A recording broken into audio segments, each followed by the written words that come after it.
Graças a Deus, que a graça e a paz do Senhor Jesus seja com todos vocês.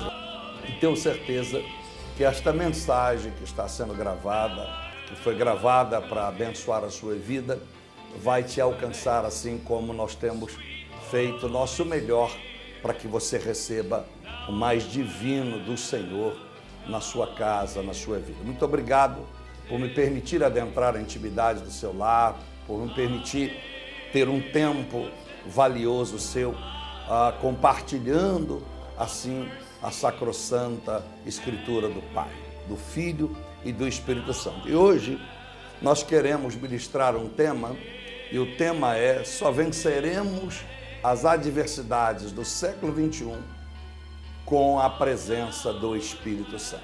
Você sabe, nosso programa, o nosso tema, o nosso lema, ou o nome que damos a esta programação, ou o slogan que nós colocamos para chamar o povo para esta programação é Palavra de Vida. Espírito Santo, eu preciso te conhecer. Então eu quero ministrar, você que tem vivido adversidades, você que tem questionado o próprio Deus, você tem questionado você mesmo, a sua capacidade, você, quem sabe, tem se perguntado por que você está aqui. Quem sabe a senhora, o senhor, você, igreja, tem se perguntado o que é que você veio fazer neste mundo. Porque as coisas, muitas das vezes, não têm dado tão certo como você planeja. E eu quero te responder à luz da Bíblia, à luz da palavra, como vencermos as adversidades desse século tão cruel, tão avançado no poder e nas astúcias e astutas de Satanás. Eu quero, com certeza, na humildade, mas também na autoridade bíblica, trazer a você uma resposta que vai alicerçar a sua fé e te dar uma nova condução de vida. Então, preste atenção, fique sintonizado conosco, não distraia, não perturbe a sua mente agora, não traga preocupação recebendo telefonemas, se distraindo com alguma coisa onde você está. Preste atenção, desculpa, na palavra, porque prestando atenção na palavra, você com certeza não perderá um só segundo desta profética revelação do Senhor para a sua vida. Eu quero ler no Evangelho de João, você que tem a sua Bíblia, no capítulo de número 16, apenas o versículo de número 13, e também vamos ler lá no livro de Cânticos de Salomão, Songs of Songs em inglês, em português Cantar de Salomão ou Cânticos de Salomão, então lá no capítulo de número 8, versículo número 7. Então vamos ler duas passagens bíblicas para esta programação. Repito, Cantares, capítulo 8, versículo de número 7, e também o Evangelho de João, capítulo de número 16, versículo de número 13. Lógico, o Evangelho de Cristo Jesus, escrito segundo o apóstolo João. Não foi segundo a sua vontade, segundo a sua ideologia, segundo a sua interpretação, segundo, quer dizer, o Evangelho de Cristo, mas escreveu João. Então, aquilo que o Espírito revelou a João, ele escreve. Mas João foi um dos homens, um dos poucos homens que presenciou os 3 anos e meio de ministério de Cristo Jesus. Andou lado a lado com ele. Então ele, com muita propriedade, vai dizer aquilo que está nos seus capítulos deste livro da Bíblia. Pois bem, vamos então ler a palavra de Deus que está lá no Evangelho de Cristo, escrito segundo o apóstolo João, verso 13, que diz assim: mas quando vier o Espírito da verdade, ele vos guiará em toda a verdade. Não falará de si mesmo, mas dirá tudo o que tiver ouvido e vos anunciará o que há de vir. Então, no verso 13 está dizendo que quando o Espírito vier, o Espírito da verdade, ele nos guiaria. Guiaria, porque nós precisaríamos de ser guiados e direcionados por ele, por causa dos tempos difíceis. Guiar quer dizer não só um caminho em todas as nossas direções, diretrizes, decisões que nós tomarmos na nossa vida. No verso de número 7, o Senhor diz: convém que eu vá, porque se eu não for, o Consolador não virá. Ele vai repetir isso por 2 vezes no Evangelho de João, no capítulo 14. Ele quer chamar o Espírito Santo de Consolador, Confortador, o Paráclito da igreja, que quer dizer aquele que está ao lado, aquele que está em defesa de alguém, advogando a causa de alguém. Quando nós lemos este texto, e agora eu vou para Cantares, para que você entenda o Cântico dos Cânticos de Salomão, no capítulo 8, verso de número 7, diz assim: as muitas águas não poderiam apagar este amor. Eu vou ler, aliás, o versículo 6, me perdoe, o 7. Põe-me como selo sobre o teu coração. Olha o convite de Deus. Olha o mandamento de Deus. Coloque como selo no teu coração. Selo numa carta é que garante que aquela carta vai chegar no local de destino, no destinatário. Então ele está dizendo: coloque-me como selo sobre o teu coração. Isso para te garantir você chegar na Canaã celestial. Como selo sobre o teu braço, para que você tenha força e nunca diga que os seus braços, assim como está em Deuteronômio 8:17, foi você que conquistou tudo que você tem obtido até aqui. E se não obteu nada, coloque então o Senhor como selo no teu braço, para que você possa alcançar, mas nunca esquecer o que também diz o Proverbianos, no capítulo 30, versículo 8 e 9. Não quero a pobreza, porque sendo pobre não venha roubar e profanar o teu nome. Não quero ser muito rico, porque não sendo rico, não venha esquecer do Senhor na excelência da riqueza. Olha que tremendo. Então, bota como selo sobre o teu braço, porque o amor é forte como a morte. O amor é forte como a morte. É inevitável. A morte, como a morte é inevitável, o amor de Deus é tão forte que é inevitável que ele não se manifeste na sua plenitude. E duro como a sepultura o ciúme. Então, Deus tem ciúme. Por isso que Deus não aceita idolatria. Idolatria, não posso idolatrar meu carro, nem mulher, nem você, nem a senhora, o seu marido, nem os seus filhos, nem os seus pais, nem a sua casa, nem o seu trabalho, nem a sua posição, nem os seus diplomas.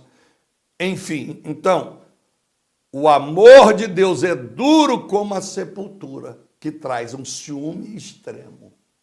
Por isso que Deus odeia a idolatria, e os idólatras não entrarão no reino dos céus. 1 Coríntios 6 e também Apocalipse capítulo 21. As suas brasas são brasas de fogo como as labaredas do Senhor. Maravilha. Então as brasas, esse fogo, essa brasa é o amor de Deus. Ela tanto queima quanto ela suaviza. Ela tanto abençoa quanto ela traz o mal. Por quê? É como um marido e uma esposa. Vou dar esse exemplo, pode não parecer muito correto. A senhora e o senhor se amam, e um dos dois trai a confiança. A senhora pega o seu marido em plena traição contra a senhora, o senhor pega a sua esposa em plena traição contra o senhor. Então este amor é tão forte que não se aceita a traição, ou há uma separação litigiosa, terrível, que vai implicar em um processo desgastante, vai implicar no desgaste dos filhos, da família, se não é que vai acontecer, como tem acontecido muito, um assassinato, um latrocínio, porque as pessoas estão matando por muito pouco, estão matando mocinhas com 2 meses de namoro. Imagina um casal que a um dos dois tem muito ciúme, o ódio e a raiva vai permanecer, ainda que essa pessoa case de novo, o ódio fica todas as vezes que lembrar o nome daquele homem ou lembrar o nome daquela mulher. Então o Senhor está dizendo para nós na sua palavra, as suas brasas, as brasas do amor, são como brasas de fogo e como as labaredas do Senhor. Labaredas do Senhor são como os anjos que são aqueles que proferem, aqueles que efetuam o juízo do Senhor, como está em Isaías 37, quando o anjo só matou 185 mil homens do exército de Senaqueribe, um anjo só. Como o anjo, lá em 2 Samuel 24, Davi vê ele com a espada desembainhada, a pronta de destruir, matar toda a nação de Israel. O anjo do Senhor, que desce os anjos e faz com que Sodoma e Gomorra virem cinzas. O anjo do Senhor, os anjos que o Senhor disse para Pedro que ele poderia, em Mateus 26, pedir 12 legiões, mais de 12 legiões de anjos, e esses anjos, ao vir, se um anjo matou 185 mil, 2 anjos acabou com toda Sodoma e Gomorra, imagine 12 legiões de anjo. Se baseia que Satanás levou 1/3 de anjo com ele para o inferno, a maioria, 70%, ficou com o Senhor. Então se calcula, alguns teólogos, eu não vou atentar aos números, que os números de anjos de cada legião do Senhor seria no mínimo 12 mil anjos. Então 12 legiões, quantos anjos teria vindo a Israel no momento em que Jesus é preso para ser crucificado? O que eles teriam feito ao mundo? Não existiria nem pó nessa terra para que nós contássemos a história e nós não estaríamos aqui. Então o Senhor está dizendo, agora o verso 7, as muitas águas não poderiam apagar este amor. As muitas águas quer dizer as muitas circunstâncias, as muitas situações da vida. As muitas águas simboliza o Espírito Santo, simboliza as palavras de Deus, né? João capítulo 7, 38, 39, do seu interior, 37, 38, do seu interior fluirão rios de água viva, aquele que crê no Senhor, ele falava do Espírito Santo. Então as muitas águas, nem as muitas palavras, nem toda essa profecia reveladora que traz juízo, justiça, nem elas poderiam apagar este amor, nem os rios afogá-los. Aleluia! Maravilha, tremendo, porque lá em Romanos 8, 34 adiante, que o Senhor Jesus intercede por nós, ele vai nos revelar a partir do verso 35, que nada pode nos afastar deste amor, nem o passado, nem o porvir, nem anjos, nada pode, nem a morte, nada pode nos apagar a nossa vida, tirar a nossa presença e nos tirar deste amor magnífico e ágape do Senhor. Então ele está dizendo, ainda que alguém desse todos os bens da sua casa, por este amor seria todo desprezado. Aleluia.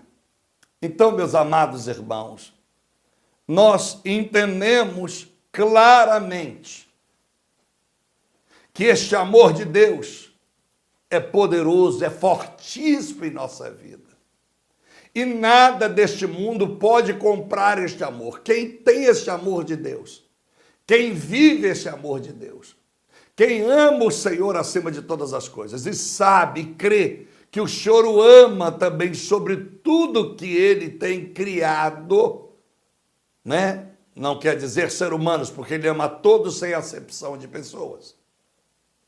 Quando eu falo criado, ele te ama mais que todas as criações, todas as magníficas e belas criações da natureza. Você é o ser que ele fez a sua imagem e semelhança, Gênesis 2, 26 e 27. Então, meus queridos irmãos, baseado nisso, neste amor de Deus, e que o Espírito Santo, ao entrar em nossa vida, se manifesta o seu fruto se manifesta a sua identidade, se manifesta quem ele é o quê? Ele é o amor de Deus. Ele vem transmitir o amor de Deus ao se tornar penhor da nossa vida em 2 Coríntios, capítulo 1, verso 22 e Efésios 1, 14. Ele aceita ser penhor, ser a garantia da nossa vida. E o primeiro fruto do Espírito é amor, Gálatas 5, 22. E Deus é amor. Se Deus é amor, nós temos que entender, eu e você, essa grande responsabilidade que temos de andar com Deus conforme a necessidade de Deus. Em 1 João capítulo 4, a Bíblia disse no verso 8, porque Deus é amor. E se a manifestação de Deus é através do Espírito do Senhor, Por causa de 1 Coríntios 3, 16 a 17, nós somos templos e habitação do Espírito Santo. Então o Espírito Santo exprime este amor de Deus em nós. As adversidades estão aí, as lutas estão aí. E muitas pessoas não conseguem vencer as suas lutas devido à falta de busca deste amor de Deus. Nós não buscamos o amor de Deus apenas orando e fazendo sacrifícios. É se entregando, é renunciando a nós mesmos. Nós temos que renunciar quem nós somos. Nós temos que tomar a nossa cruz. É o que diz em Marcos capítulo 8, verso 34 ao 35. Aquele que não negar-se a si mesmo e tomar a sua cruz. Negar a si mesmo é eu negar a mim, é dizer para mim mesmo que eu não farei o que eu quero, mas farei tudo que o Senhor Deus quer que eu realize. Negar a si mesmo e tomar a tua cruz. Tomar a tua cruz é uma responsabilidade. Por isso que muitas pessoas sofrem do cristianismo ou nas religiões, porque querem os benefícios da religião, mas não querem o ônus da fé religiosa, se posso chamar assim. Nós precisamos entender que ser cristão, amar a Jesus, não nos dará privilégio ou vai nos deixar imune às nossas lutas. Você terá doenças de morte, você passará por câncer, talvez não, mas você pode morrer de acidente aéreo, de acidente de carro, você pode ser acometido de uma doença em que você fique inabilitado, inutilizado, aposentado pelo INSS, por impossibilidade total, você pode se tornar um paraplégico, um tetraplégico, você pode ter uma demência mental, você pode ter um mal de Alzheimer, você pode ter um mal de Parkinson, você pode ter várias enfermidades como qualquer um outro. Então, servir a Deus, negar a si mesmo e tomar a sua cruz, quando você nega a si mesmo, você não está importando com as circunstâncias que vão se acometer a você durante a sua vida cristã. Porque você negou a si mesmo e você sabe que tudo que lhe acontece há um propósito de Deus na sua vida. Por causa de Romanos capítulo 8, versículo 28 adiante,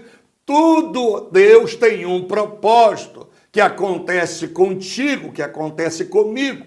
E nós temos que entender isso, amados irmãos. E já disse Paulo em Romanos, se Deus está conosco, meus irmãos, quem será contra nós? Se Deus age por nós, quem impedirá a bênção da sua vida? É claro, Deus é fiel. Deus não vai nos deixar enganados. Deus não vai nos deixar sofrer sem propósito. A Bíblia é clara. Eu quero ler aos irmãos o que está aqui, olha.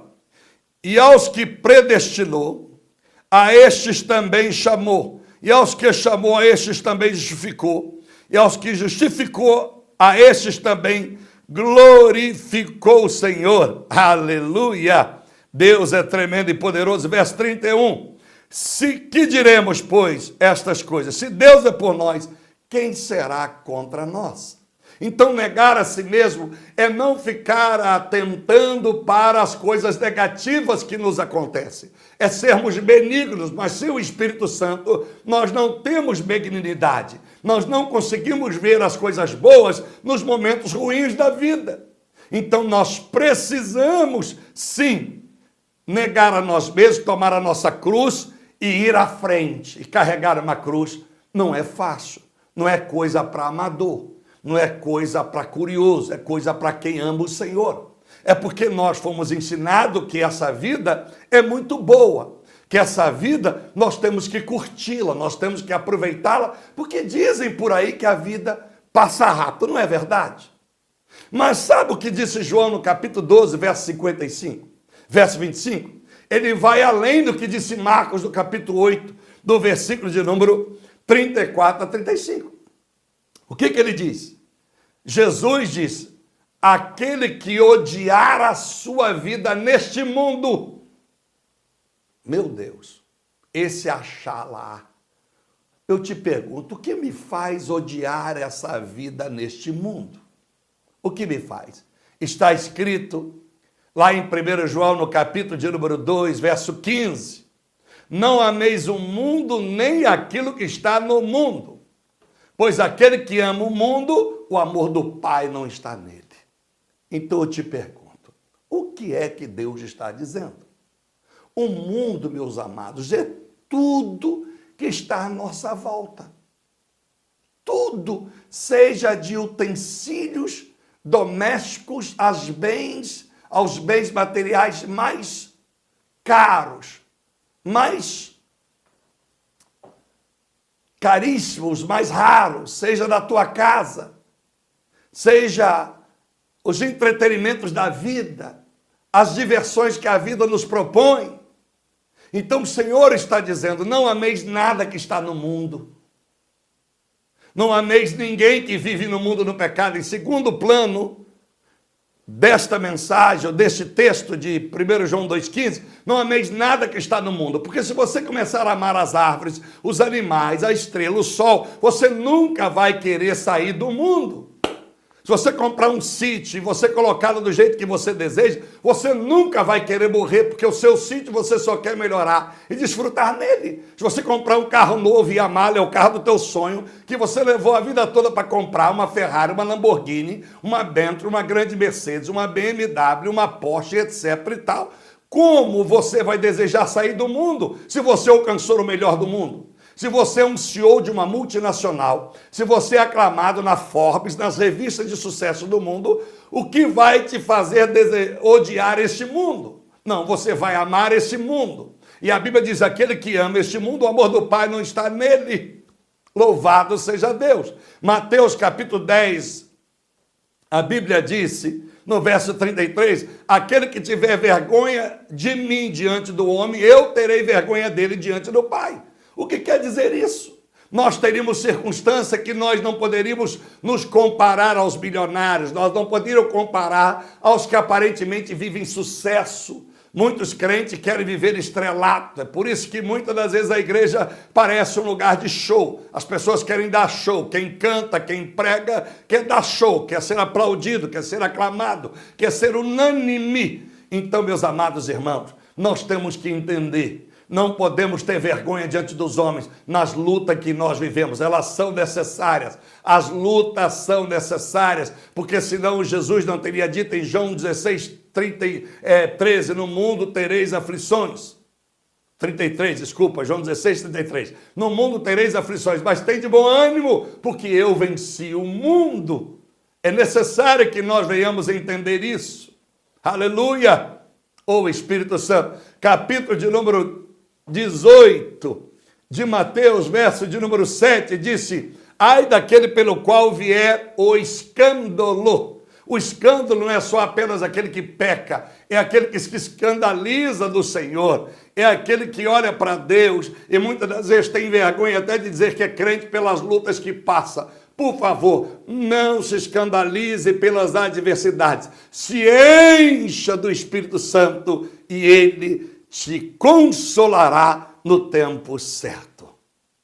Então, meus amados e queridos irmãos e irmãs, como vencer essas adversidades? Como vencer as lutas da vida?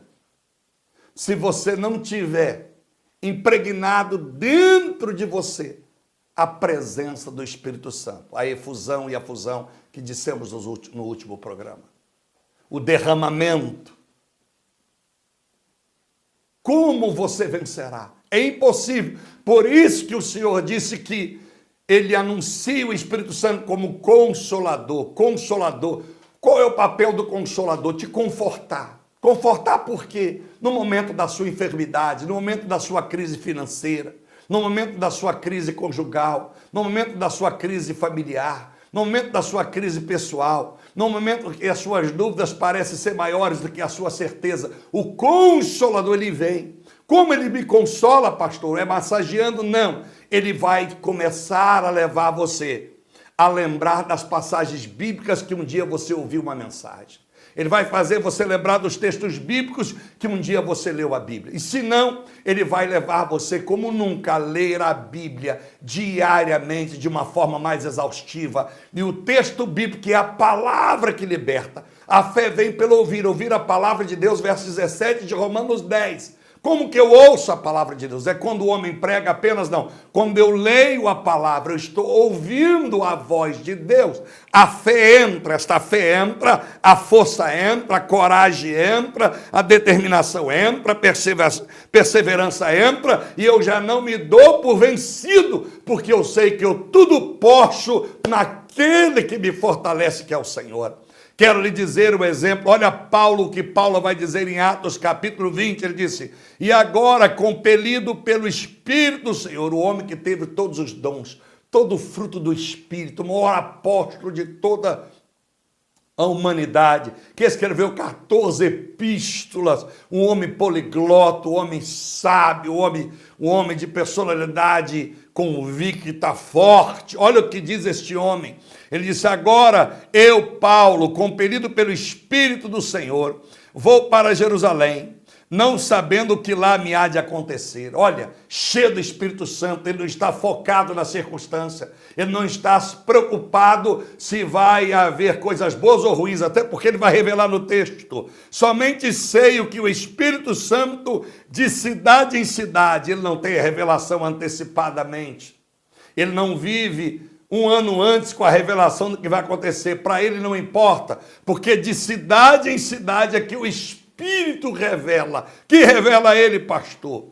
Me revela dizendo que me esperam prisões e tribulações. Olha que tremendo. Ele sabe que prisões, tribulações, açoites, pedradas, xingamento vão acontecer. Quem mais persegue ele é os irmãos, é os patrícios, é o que eu digo sempre no meu ministério, meus maiores inimigos, se é que posso dizer assim. E eu oro por eles como já orou pelos amigos. Eu tenho como meus amigos. São os que estão dentro da igreja, não os que estão fora. Porque os que estão fora, eu não tenho relacionamento com eles. Eu os cumprimento, eu os amo, mas eu não tenho comunhão com eles. Eu não convivo com eles na maior parte da minha vida. Mas é a igreja que deveria receber a palavra, glorificar a Deus e agradecer, é onde, principalmente os pseudos líderes espalhados por este mundo, é que refutam a palavra, porque querem a conveniência para manter o rebanho ofertando e dizimando. E que não é pecado dizimar e ofertar, até é lei. Mas o que me traz repúdio é saber que o pior problema de Cristo não foi fora da igreja, foi dentro das sinagogas, que quer dizer, em português, assembleia, que não tem nada a ver com a Assembleia de Deus, pelo amor de Deus, quer dizer, assembleia do português, mas todas as igrejas deveriam pensar nisso. O maior problema de Paulo está escrito em 2 Coríntios 11, não estava fora da igreja, estava dentro da igreja. O maior problema de todos os apóstolos não estava fora da igreja, estava dentro da igreja, porque os de fora apenas executavam aquilo que aqueles que estavam dentro da igreja desejavam. Louvado seja Deus. O maior problema de Moisés não foi os egípcios, foi os próprios hebreus. Louvado seja o nome do Senhor Jesus Cristo. Oh Deus poderoso, louvado seja Deus. Aí ele diz, olha, me esperam prisões e tribulações. Verso 24, mas em nada tenho a minha vida por preciosa. Só um homem cheio do Espírito Santo estaria pronto desta forma para vencer e confrontar as adversidades. E eu quero dizer para você, contando que cumpra com alegria, mesmo sabendo que terás aflições, prisões, xingamentos, apedrejamentos, ele disse, olha, eu vou cumprir com muita alegria a minha carreira e o ministério que recebi do Senhor Jesus para dar testemunho do evangelho da graça de Deus. Aleluia. Então, ele vai cumprir o evangelho de Jesus Cristo, que é esse. Qual é o evangelho de Jesus Cristo? Tem que apanhar, tem que ser caluniado, as pessoas têm que perseguir. É isso. Quando um pastor é muito unânime e aplaudido, pode verificar, alguma coisa está de errado. Porque nós que pregamos a palavra como ela é, seremos sempre, de alguma forma, em algum lugar geográfico, perseguido e caluniado injustamente. Mas lembramos das bem-aventuranças do capítulo 5 de Mateus. Bem-aventurado sois vós que sois injuriados, perseguidos, caluniados e que falam mentiras sobre vós, porque o reino de Deus vos pertence. Enfim, eu quero, neste programa, eu estou chamando a atenção de vocês. Onde eu vou na Índia é um dos lugares mais perigosos, é o sul da Índia, é só estudar. Eu sul da Índia, Hyderabad, estou perto da Al-Qaeda, estou perto dos radicais hinduístas. Os hindus são piores do que os islâmicos na Índia para matar e odiar crente. É lá que eu vou, em que tem bairros que as mulheres andam tudo com burga preta, da cabeça aos pés. Você não vê nem a cor dos pés, não se vê pessoas. E os homens, todos, a maioria, todos quase que com um pano no rosto, e você não vê. São pessoas que vivem separadas do mundo, são radicais do tal do Alá, e estão dispostos a matar. Um crente lá na Índia, para eles, é um prato feito, é uma glória para eles poder cortar a cabeça de um crente. Mas o que eu tenho a dizer a você? O que está escrito por Paulo, eu tenho que cumprir com alegria o meu chamado e fazer a obra e ganhar vidas para Jesus, porque as vidas que serão alcançadas vale muito mais do que o meu prazer, o meu gozo, as coisas que ainda sonho em conquistar neste mundo. Então eu quero ler agora para você, lá em Hebreus, irmãos. Olha que coisa tremenda, Hebreus, no capítulo 11, diz a Bíblia, a partir do verso 24. Olha para você ver o que é o homem cheio do Espírito Santo. Pela fé, Moisés, sendo já homem, recusou ser chamado filho da filha de Faraó, escolhendo antes ser maltratado com o povo de Deus, do que por algum tempo ter o gozo do pecado. O gozo do pecado seria o quê? Renunciar ao seu chamado para viver o gozo no Egito, a riqueza, viver os privilégios, e aquilo seria um pecado. Lógico seria, porque ele teria escolhido os privilégios, a riqueza, do que lutar pelo seu próprio povo. Aleluia, graças a Deus. Verso 26. Teve por maiores riquezas o opróbrio de Cristo do que o tesouro do Egito, porque tinha em vista a recompensa. Oh, maravilha! Louvado seja Deus! Olha o que diz mais o texto bíblico, algo muito tremendo no capítulo de número, meus irmãos, 11:36 diz assim, olha o que diz a Bíblia em Hebreus, olha. Outros experimentaram escárnios e açoites. Não era só Paulo, nem só eu, nem só o senhor e a senhora. E até algemas e prisões. Foram apedrejados, foram tentados, foram cerrados pelo meio. Preste atenção.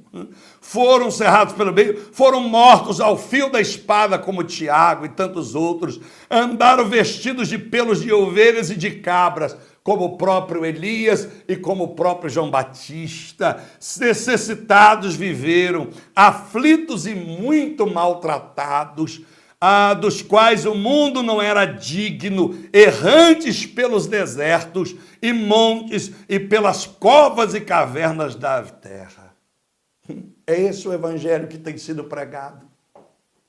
Prega esse evangelho, prega.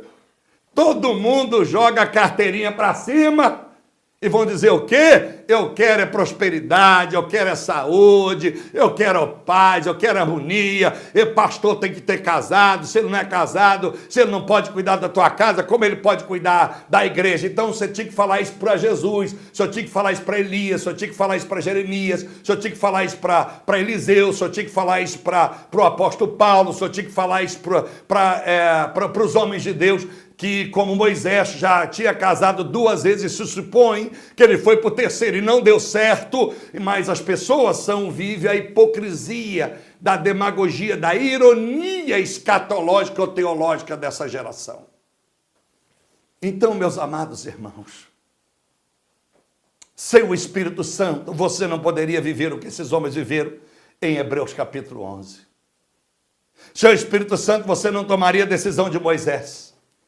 Largaram um casamento que você casou por dinheiro, a senhora casou por dinheiro. Deixaram uma empresa que você está lá só por dinheiro, sendo usado e abusado, sediado sexualmente, o senhor e a senhora. Sem o Espírito Santo, o senhor não deixaria o sistema te corromper. Sem o Espírito Santo, você é corrompido pelo sistema. Sem o Espírito Santo, você vai de acordo com o que o sistema te coordena. Você prega cartilhas, você prega o que te pede, você prega o que te manda e nada além disso, porque eles são a lei máxima do seu chamado. Mas com o Espírito Santo, e eu louvo a Deus, porque hoje Eu te pergunto, os ministros do Evangelho passam isso? Ah, mas hoje é outra geração. Hoje, pastor, é o tempo da modernidade. Essa praga da modernidade é que está trazendo tantas escolas teológicas pregando besterol, ensinando esses novos homens pregadores a pregar conveniência, mensagens de autoajuda. São mensagens para massagear o ego de todos, quem lidera, quem é liderado, do povo que entra lá, com raras exceções. E como eu prometi no programa, não vou mais citar nome de denominação e muito menos de líder, e muito menos de homem, para não dizer que eu estou protegendo A, estou protegendo B, ou estou falando de A ou B. A carapuça serve a quem quiser. Quem se vive veste a carapuça e está resolvido. Mas esse é o Evangelho, meus irmãos. Então eu quero dizer à senhora, o senhor que está enfraquecido, estava enfraquecido, encha-se de coragem. Toma posse. Encha-se do Espírito Santo. E a senhora vai ver como é que a senhora, o senhor se tornará valente, se tornará capaz, se qualificará para esse tempo difícil. Lembre de Daniel 12:1. Nos últimos dias haverá tempos difíceis como nunca houve antes para o povo de Deus. Mas o anjo do Senhor, o vosso príncipe, com a sua espada desembainhada, livrará a todos que estão escritos no livro da vida. A senhora, o senhor e eu estamos escritos no livro da vida? Só com o Espírito Santo, o autor do maior consolo, porque eu posso te abraçar, eu posso chorar contigo, a tua esposa, o teu marido, teu filho, teu pai, a tua mãe, teu amigo, teu pastor, mas isso vai passar. Mas se o Espírito Santo estiver na tua vida, por onde você for, até dentro de uma caverna como Elias, lá ele estará. Até morto como Abel, lá ele estará, fazendo a tua voz ser ouvida, como diz em Gênesis 4, o Senhor disse, a voz do teu irmão ecoa na morte. O Espírito do Senhor fará como fez.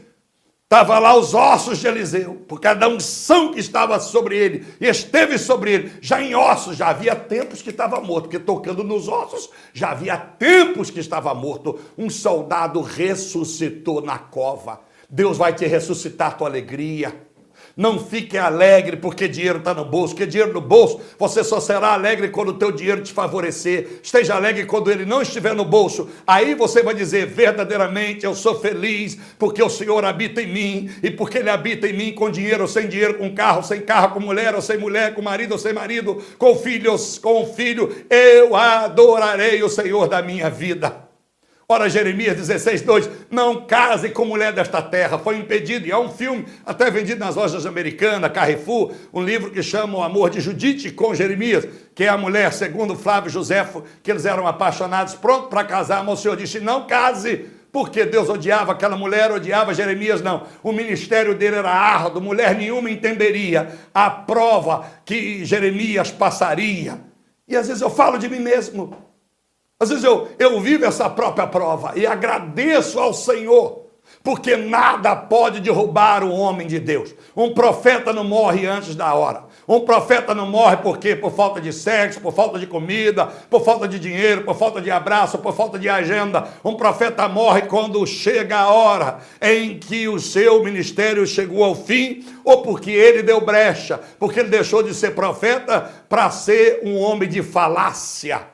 Olha Jeremias no capítulo 1, versos 6 e 7, se ele disse, Senhor, eu sou como uma criança, como posso eu ser escolhido? Ele disse, não diga, porque aonde eu te mandar você vai, eu mandar você derribar, você vai derribar, edificar, tu vai edificar, você não tem escolha por causa do Espírito Santo na nossa vida, porque senão ele não teria suportado aflições. Meus amados irmãos, Gálatas 2:20 disse Paulo, não vivo mais eu, mas Cristo vive em mim. Filipenses 1, verso 21, viver é Cristo, morrer é lucro. Paulo estava cheio do Espírito Santo. Filipenses 3:8, tenho como perda todas estas coisas, tenho como refúgio para alcançar a Cristo, por amor a Cristo, para alcançar o conhecimento, o seu entendimento, a sua sabedoria. Louvado seja Deus. Nós lemos Atos capítulo 20, 22 a 24, quando ele disse, estou indo para Jerusalém. Quando você ler esse texto, a Bíblia diz que os anciãos abraçam e choram com Paulo. Por que eles choram, pastor? Porque Paulo está dizendo, eu vou para Jerusalém e não volto mais. Ele sabia que ali era a última viagem dele. Dali ele estava a caminho de Roma e seria executado por César. Oh, louvado seja o nome do Senhor Jesus. Então, pastor, por que suportariam tanta luta? E hoje essa geração vive escravizada dos charlatões. Eu tenho visto, e não vou citar, porque vai dar muito na cara. Mas a quantidade, e vou continuar dizendo, quando alguém disse, pastor, por que o senhor não prega a Bíblia? Está cheio de nomes na Bíblia. Não, os nomes só estão na Bíblia porque alguém escreveu e colocou na Bíblia. Se alguém não escrevesse e colocasse na Bíblia, nós não tínhamos nomes para citar de gente salafrário. Não tinha na Bíblia. Então eu preciso dizer, está cheio de bandido, sem vergonha, salafrário, nas redes de televisão, arrancando dinheiro do povo, metido a teólogo, metido a príncipe, metido a escatológico, porque eu escrevo Bíblia. Não, vai todo mundo se explicar com Deus no juízo final. Isso é uma bandidagem que estão fazendo. Goste ou não goste, a igreja ame ou não ame. Se gostar de mim, amém. Se não gostar, é problema teu, porque tu vai ter que prestar conta a Deus. Se você nunca leu a Bíblia, no capítulo 6, 14 a 17, se você não me perdoar, você não será perdoado pelo Pai. E me perdoar por quê? Se eu estou pregando a verdade. Aí eu digo Gálatas 4, 16. Por acaso vos fiz vosso inimigo, porque eu prego a verdade? Muito obrigado, porque eu não vou deixar de pregar a verdade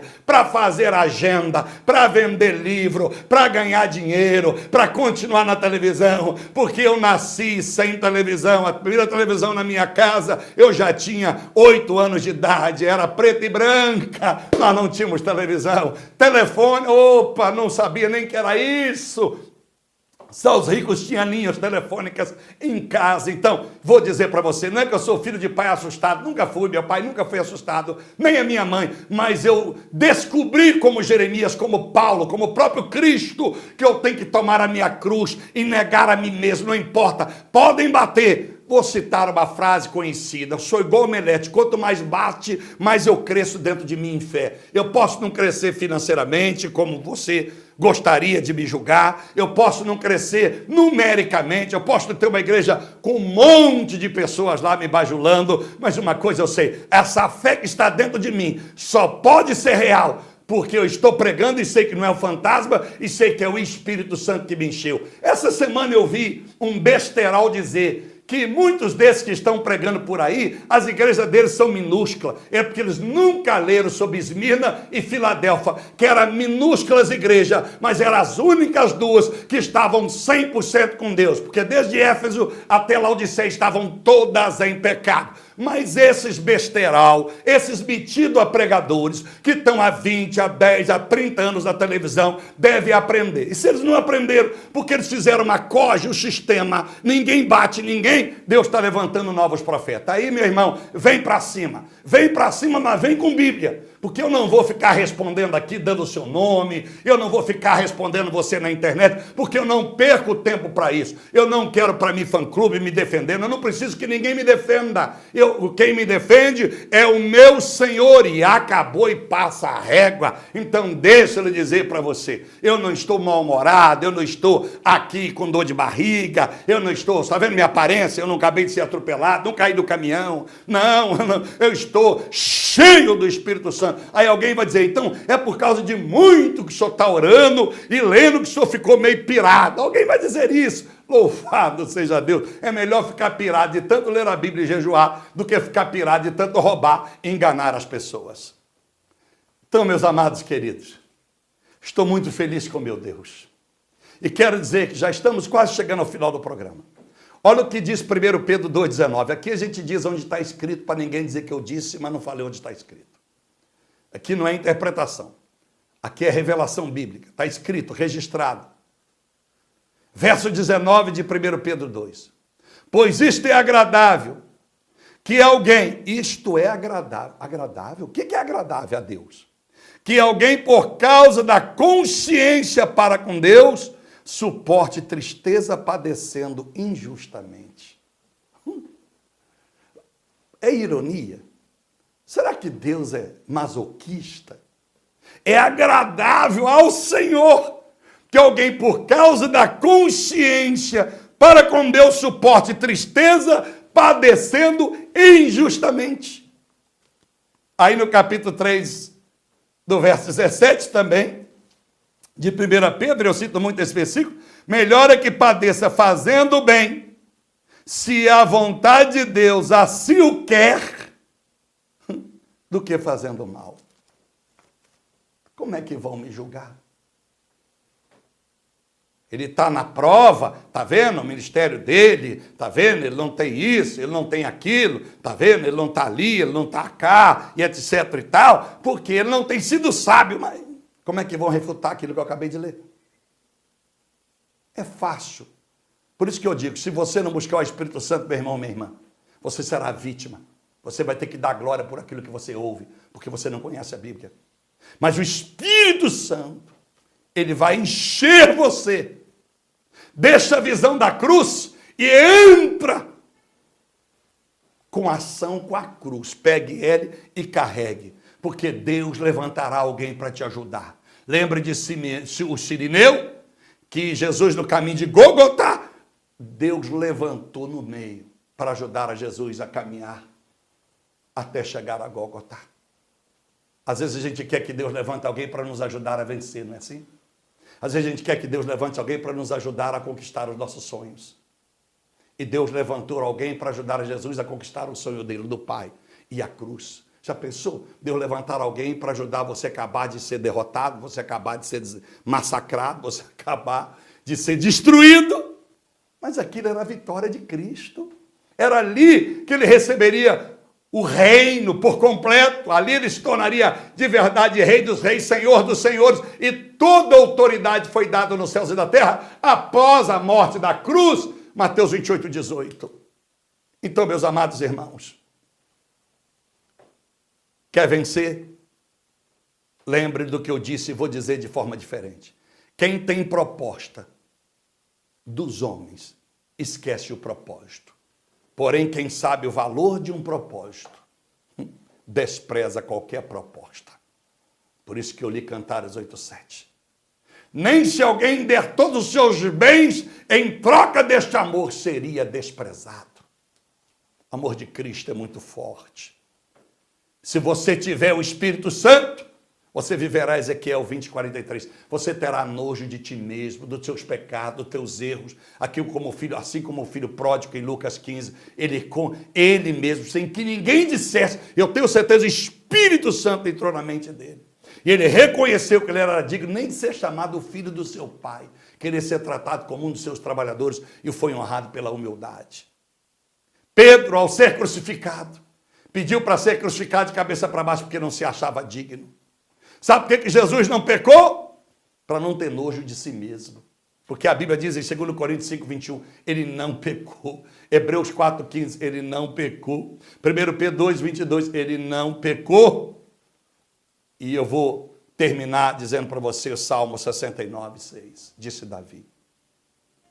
Não sejam envergonhados por minha causa aqueles que esperam em ti, ó Senhor. Vou repetir.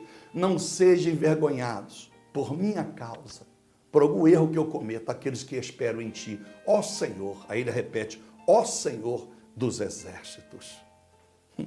Hoje se esqueceram de 1 Timóteo 3,7, que nós temos que ser testemunhas, não só para os que estão do lado de dentro, mas para aqueles que estão do lado de fora. E aí, meus amados irmãos, você vai entender agora porque Davi escreveu o Salmo 51, verso 11 e 12. Não aparte-se de mim a presença do teu Espírito Santo. Me devolva a alegria da salvação. Me dê um espírito voluntário para vencer as adversidades da própria carne. 1 Pedro 5,9. Resistir firme, quem? Ao diabo, na fé. A fé de Lucas 18:8. Encontrará o Filho do Homem fé na terra quando ele voltar. A de Marcos 15:15. A fé da salvação. Sabendo que os mesmos sofrimentos estão se cumprindo entre vossos irmãos, disse Pedro, os mesmos sofrimentos. Tem alguém sofrendo como a senhora, como o Senhor, como eu. Mas não esqueça, o Espírito Santo sofreu com Jesus os 40 dias e 40 noites do deserto.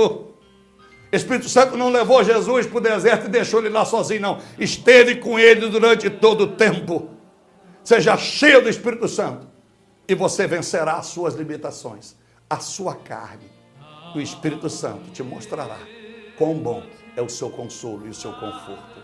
Senhor, meu Deus e meu Pai, eu te agradeço por esta programação, por mais este culto da revelação da tua palavra. Meu Deus, que eu não seja aqueles que possam escandalizar o Evangelho, mas que eu seja puro, que eu seja íntegro, meu Pai, e quando esse tempo acabar, me leve, porque eu não quero viver um dia a mais e nem um dia a menos. Só um dia a menos, ou dias menos, ou meses a menos, ou anos a menos, se a minha tendência é inclinar para o pecado, a vaidade e a soberba. Tenha misericórdia de mim e misericórdia deste povo, meu Pai. Que nós não escandalizemos nunca do Senhor, que nós venhamos honrar o Senhor diante dos homens, Pai. Pregar o Evangelho com o nosso testemunho de vida. Em o nome do Senhor, que nós não amemos o mundo e nem aquilo que está no mundo, para que o amor do Senhor não saia da nossa vida. Eu abençoo a sua vida. Eu abençoo o Senhor, eu abençoo a senhora. Que a graça do Pai, que esse Espírito Santo esteja na sua vida. Busque Ele. Ele é a proteção.